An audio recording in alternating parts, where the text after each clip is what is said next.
Chers amis, bonjour, très heureux de vous retrouver dans la cuisine de MySaveur TV. Aujourd'hui à mes côtés, Audrey Avaux, diététicienne nutritionniste, qui vient cuisiner un petit peu avec nous. Comment vas-tu? Très bien, Willy. En forme? En forme. Bon, que vas-tu nous préparer aujourd'hui, Audrey? Alors aujourd'hui, je vais préparer des recettes toutes simples, des tartines gourmandes, donc des tartines chocolat banane et des tartines menthe abricot. Oui, alors, avec ce produit qu'on a devant nous, qui sont les tartines natines, qui sont des tartines craquantes, des tartines légères, avec dans la gamme plusieurs saveurs, comme cacao, coco, banane, 3 céréales, quinoa, etc. Des produits sympas pour le petit-déj, pour le goûter, ou quand on a une petite faim comme ça dans la journée. Même aussi en dessert. Même aussi en dessert. Et on peut aussi, du coup, s'amuser un peu avec, et c'est ce que tu vas faire dans un instant. Tout à fait. Hein? Surtout qu'en fait, ces tartines gourmandes, là, on va utiliser les noix de coco. Elles sont intéressantes parce qu'elles sont préparées à partir de farine de riz. Donc, qui dit farine de riz dit que ce sont des tartines qui sont riches en glucides complexes et qui sont source de protéines. Ouais. Mais surtout, pourquoi elles ont été préparées de cette façon? Parce qu'en fait, elles ne contiennent pas la majorité des allergènes alimentaires majeurs. Tu sais qu'il y a des personnes qui ont des allergies alimentaires. Et il existe 14 allergènes alimentaires majeurs. Et sur ces 14 allergènes majeurs, en fait, il y en a 13 qui sont absents de ces recettes. Il y a juste des traces de soja, mais pour les autres allergènes, ils sont complètement absents de ces recettes. Donc ça peut convenir, ces tartines en l'état peuvent convenir à toutes les personnes qui ont des allergies alimentaires majeures, comme par exemple les personnes qui ont la maladie cœliaque, qui est la véritable intolérance au gluten, dont on entend pas mal parler en ce moment. Bon, un super produit donc. On y va? Oui, on y va. Alors, on commence par quoi? Alors, la première tartine, c'est une tartine menthe abricot. Ouais. Voilà. Alors, donc là, on a pris un dessert végétal à base de soja.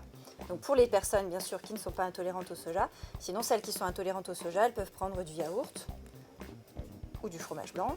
Très bien. Ou pourquoi pas du petit suisse. Why not? Hein? Je sais que tu aimes bien les petits suisses, Willy. Ouais. Donc, on a une première couche.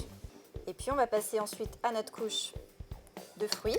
Ouais. Donc là, c'est une compote d'abricots. Alors bien sûr, si c'est la saison, on peut faire la compote d'abricots soi-même, avec les abricots, des noyautés, un petit peu de sucre, un petit peu d'eau, et le tour est joué. Évidemment. Là, il faut faire en fonction, bien sûr, de la saison.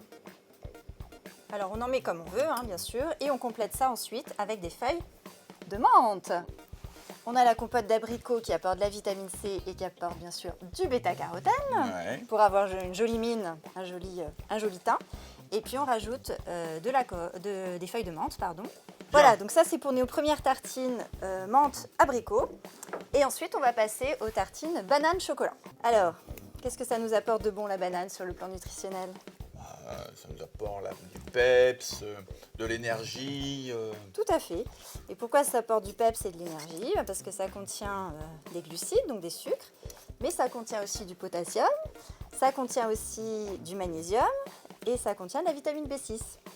Et tout ça, c'est très utile pour la contraction musculaire, pour le métabolisme énergétique, donc c'est très bien pour les sportifs et les moins sportifs finalement. Et puis pour ces tartines donc banane chocolat, on va ajouter des copeaux de chocolat. Alors au niveau du chocolat, on va prendre du chocolat noir. Alors le chocolat noir, c'est vrai que ça apporte du bonheur et du plaisir, hein, on va dire. Et puis c'est riche en magnésium et c'est riche en fer, le chocolat noir, évidemment. Bien sûr. Très intéressant aussi pour la pratique sportive. Voilà, et on n'a plus qu'à saupoudrer nos tartines à la banane avec des copeaux de chocolat noir. Alors du coup, ces tartines, on peut les consommer au petit déjeuner, on peut les consommer en dessert ou on peut les consommer en collation, par exemple dans l'après-midi. Et là, pour une personne, on prendra une tartine banane chocolat plus une tartine menthe abricot et puis par exemple une boisson non sucrée comme un thé, une infusion, un café, comme on veut. Eh bien super, merci Audrey pour ces tartines réalisées avec les natines. Voilà. A très vite derrière les fourneaux de MySaveur TV. Quant à vous les amis, on vous embrasse très très fort et à très très vite. Ciao ciao.